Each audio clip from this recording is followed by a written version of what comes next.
저는 대한민국의 주가 지수가 뭐 혹시 아실지 모르겠지만 저도 꽤 지금은 휴면 갬인데 꽤 큰 갬이 중에 하나였어요. 제가 정치를 그만두면 다시 또 주식시장으로 되돌아갈 가능성이 99.9%죠.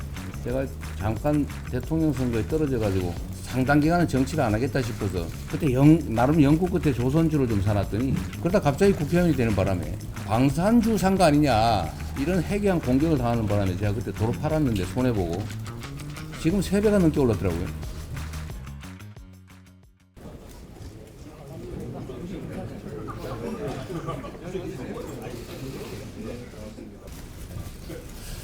여러분 반갑습니다. 바쁜 시간에 이렇게 함께 해주셔서 정말로 감사드립니다. 경제 현장에서 여러분들이 너무 잘 아시겠지만 지금 대한민국 경제가 너무 어렵습니다. 그 경제 문제라고 하는 게 우리 국민들 다수의 삶의 문제와 직결되어 있습니다.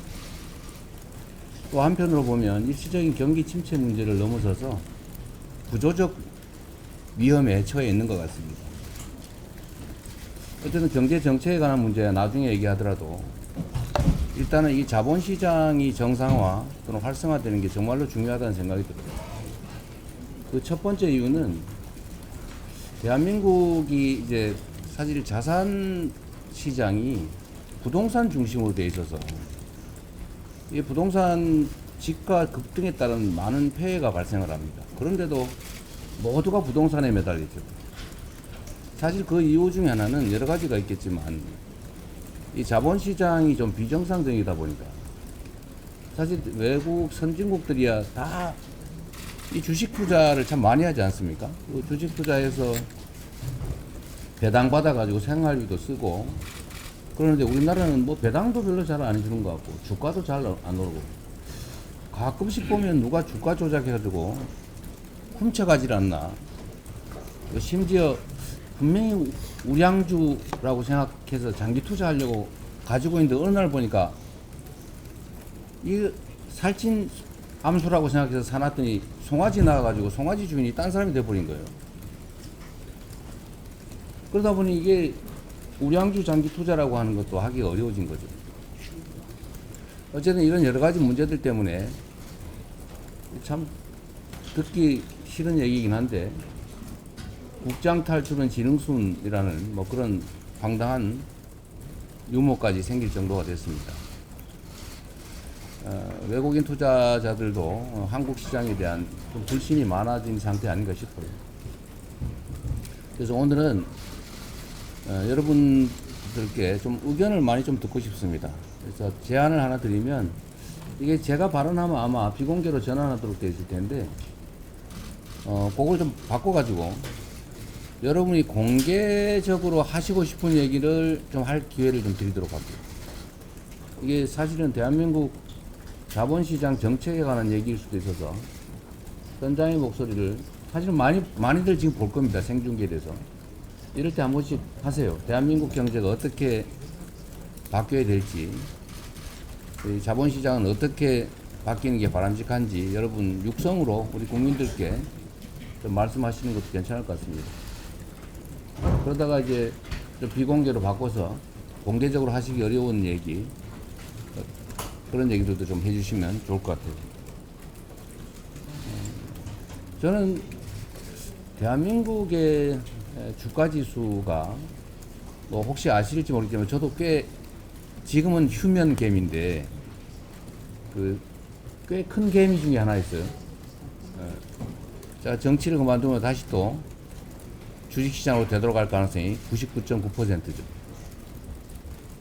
제가 잠깐 대통령 선거에 떨어져가지고 상당 기간은 정치를 안 하겠다 싶어서 그때 나름 영국 끝에 조선주를 좀 사놨더니 그러다 갑자기 국회의원이 되는 바람에 방산주 산 거 아니냐 이런 해괴한 공격을 당하는 바람에 제가 그때 도로 팔았는데 손해보고 지금 3배가 넘게 올랐더라고요. 어쨌든 제가 관심 있는 영역이기도 한데 저는 우리 국민들께서 이 자산시장 중에서도 금융시장에서 또 자본시장에서 좀 혜택을 누리면 좋겠어요. 이 대한민국 주가 지수가 지금 오늘 얼마 가나 모르겠는데 한 2,500 왔다 갔다 하고 있죠. 이게 한 5천 정도, 4천 정도 넘어간다면 우리나라 대한민국의 국부가 늘어나지 않습니까? 회사의 자산 가치도 늘어날 테고, 그 투자한 주식 보유자들의 재산도 늘어날 테고, 대한민국 전체 국부도 늘어나지 않습니까? 그래서 반드시 가야 될 길이다.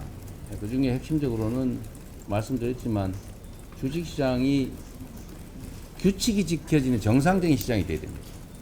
이 조작하는 거 절대 못하게 해야 되고, 공시 엉터리를 해가지고 또는 비밀 정보 이용해서 누군가는 득보고 누군가는 손해보는 이런 불공정이 완전히 사라진 시장으로 만들어야 되겠죠.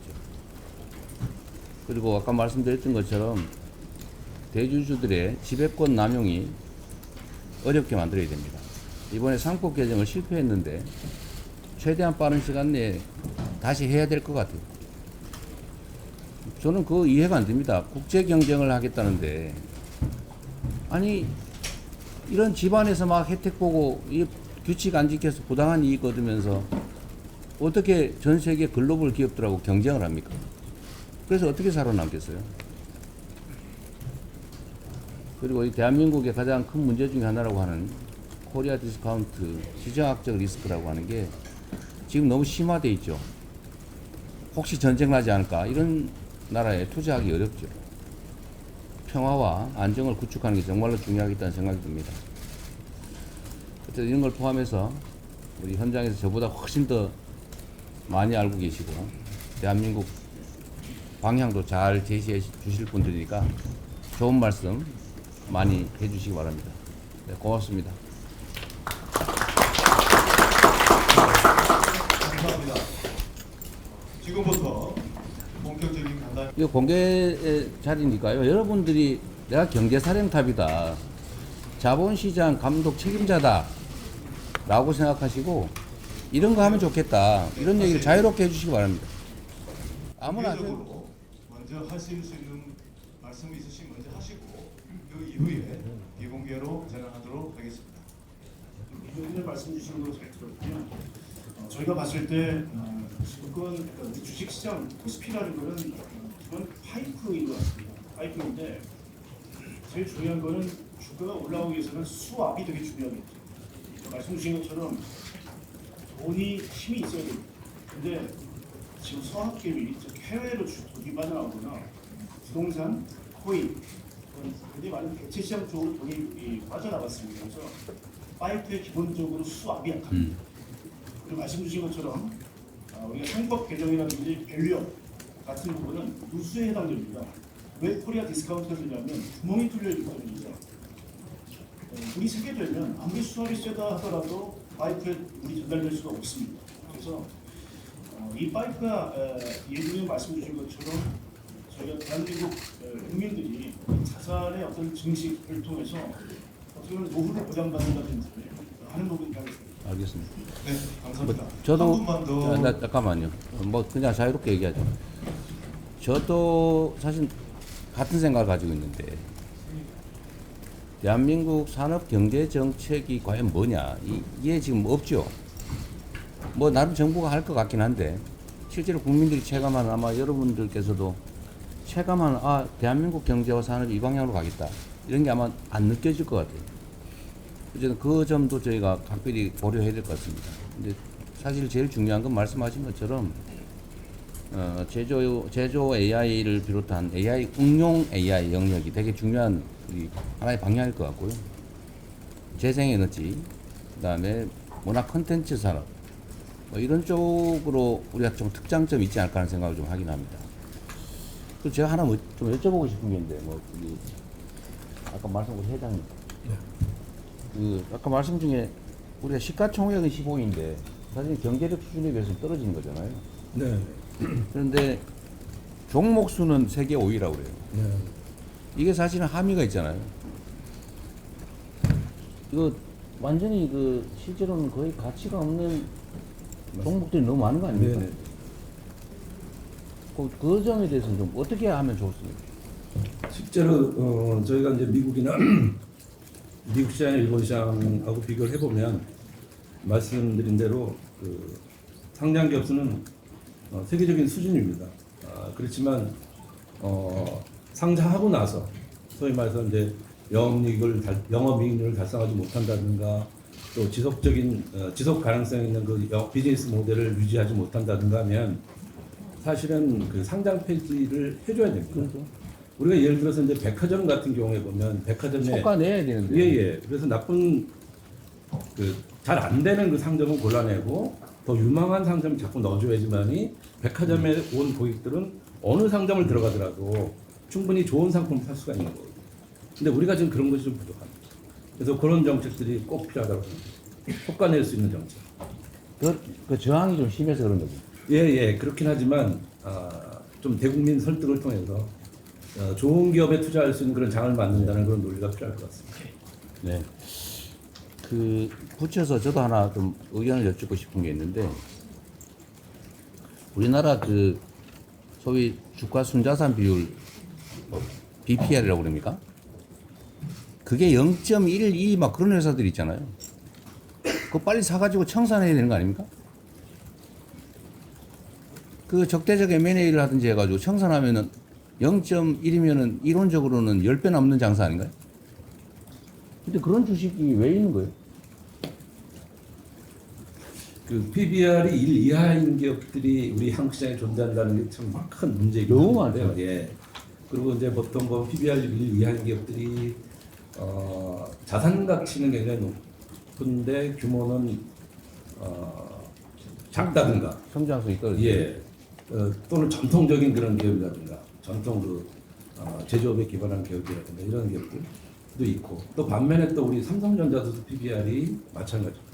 그래서 전체적으로 보면 우리나라 전체 상장되는 주식시장에서 갖고 있는 그 PBR 1 이하 문제는 굉장히 중요한 문제인 거고, 그 부분을 지금 저희가 지금 PBR이 0.8 정도가 지금 깨져 있는 상황입니다. 근데 이거를 PBR 1.6 정도, 그러니까 더블만 만들어도 그게 딱 5,000포인트 아닙니까? 5,000포인트가 되는 것이고 1.8이라는 것이 정말 높은 수준이냐? 그렇지 않다고 봅니다. 왜냐하면 우리 주변에 있는 국가들이 1.8 이상인 기업, 미국 같은 경우는 그보다 훨씬 더 높고 이런 그 나라들이 많기 때문에 우리 PBR을 2배로 만든다는 것은 우리 그 노력 여하에 따라서. 방법이 뭐예요? 방법은 아까 저기 우리 고태봉 센터장이 많이 말씀하셨는데 우리가 밸류업이라고 해서 작년부터 계속 추진했던 것들이 있습니다. 있는데 이거는 단기간 1년 사이에 이렇게 그 끝장을 볼 수 있는 게 아니고 일본 같은 경우에도 아베 총리 이후에 한 네. 10년간에 걸쳐서 장기적으로 추진했던 거고 그 결과를 사실 온 국민이 느끼게 해줘야 됩니다. 아까 예비군님께서 말씀하셨지만 국가 종합주가세 올라오게 되면 올라간 결과를 우리 주식 투자자, 펀드 투자자, 국민연금도 보게 됩니다. 각종 연기금 공제도 다 보게 됩니다. 그 돈들은 전부 국민들 돈입니다. 그 국민들 돈이 불어나기 때문에 국민연금의 소멸기계도 늘어날 수 있고 소멸 그 예정기간도 더 늘릴 수 있고 국민 전체의 어떤 복리 후생이 증대되는 그런 방향이 되는 거죠. 좌우간에 시장에 물 흐리는 거는 반드시 정리를 해야 됩니다. 예, 이제 해외로 빠져나간 자금이 백수십억 불이라는 거 아닌가요? 지금 저포주도 문제고, 하여튼 전체 시장이 비정상적으로 위축되어 있는 것 같습니다. 네. 아까 다른 분, 증권 리서치센터장 이거 정부 당국자도 들을 거고 국민들도 들으시니까 하십시오. 예. 예, 이제 두 가지만 말씀드리겠습니다. 한국의 인공지능 경쟁력 강화 방안하고요. 네. 기업의 지도기술 보강 방안입니다. 그 최근 일본 정부의 AI 정책이 폭행을 받고 있습니다. 탑다운 방식인데요. 일본의 경우를 보면 일본 정부를 중심으로 민관 협력해서 100조 원 투자를 2030년까지 발표를 했습니다. 그러다 보니까 아마존, 마이크로소프트, 오픈 AI가 연이어서 30조 투자를 계획을 하고 있습니다. 근데 사실상 이제 지진을 비롯한 자연재해나 높은 전력 비용을 고려하면 한국이 사실상 일본보다 유리한 조건을 갖고 있습니다. 따라서 이제 한국의 인공지능 경쟁력 강화 방안은 정부와 기업의 역할 분담이 필요해 보입니다. 지금 현재 그 엔비디아의 최고 사양 GPU가 5천만 원이 넘는데요. AI 데이터 센터를 규모 있게 가져가려면 10만 장 이상이 필요합니다. 그러면 5조 원 이상 투자할 수 있는 기업은 한국은 거의 없습니다.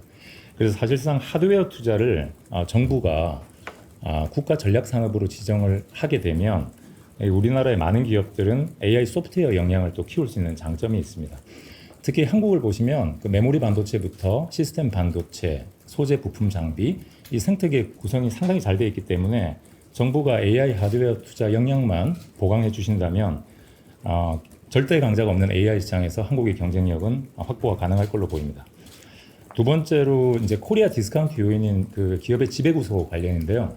제가 이제 매월 해외 투자자를 미팅할 때마다 크게 느끼는 점입니다. 이 우리나라 상장사의 사회이사 선임 조건을 글로벌 스탠다드에 맞추는 겁니다. 현재 그 상법 시행령을 보시면 자산 총액이 2조 원 이상의 한국 사회이사 경우에 동일 업종 출신의 사회이사 임명이 제한됩니다. 그래서 업계의 CEO 출신이나 전문가를 영입을 할 수가 없습니다. 그 다음에 사회이사 임기가 최대 6년으로 제한되어 있기 때문에 3년 두 번인데요. 3년은 처음에 회사에 적응하고 두 번째 3년은 회사를 조금 알만할 때 돼서 그만두다 보니까 회사의 지속 가능 성장이 필요한 아이디어 제공이 안 된다는 거죠. 그 다음에 마지막으로 해당 회사의 사회이사 경우 2개 이상의 역할을 맡을 수 없는 겸직 제한 규정이 있습니다. 근데 이게 우리나라 30대 지금 사회이사를 제가 살펴보니까 교수가 49%, 관료가 17%, 전체의 66%가 이제 거수기로 전락되어 있는 게 현실입니다. 이 전문성이 결여되어 있다는 겁니다. 그런데 반대로 애플과 마이크로소프트 보시면 전체 사회이사의 80%가 업계 CEO 출신으로 구성이 되어 있고요. 특히 삼성전자와 SK하이닉스 경쟁사인 미국의 마이크론이 최근에 TSMC 전 회장을 사회이사로 영입을 했습니다. 그래서 결국에는 사회이사의 선임 조건을 좀 완화시켜주면 글로벌 투자자들도 다른 시각으로 좀 볼 수 있을 것 같고요. 이렇게 되면 우수한 CEO 영입도 현실적으로 가능할 것으로 판단이 됩니다. 이상입니다. 그 공개석상에서 하시고 싶은 말씀 있으면 하시고 혹시 더 하셔도 됩니다. 아니면 비공개로.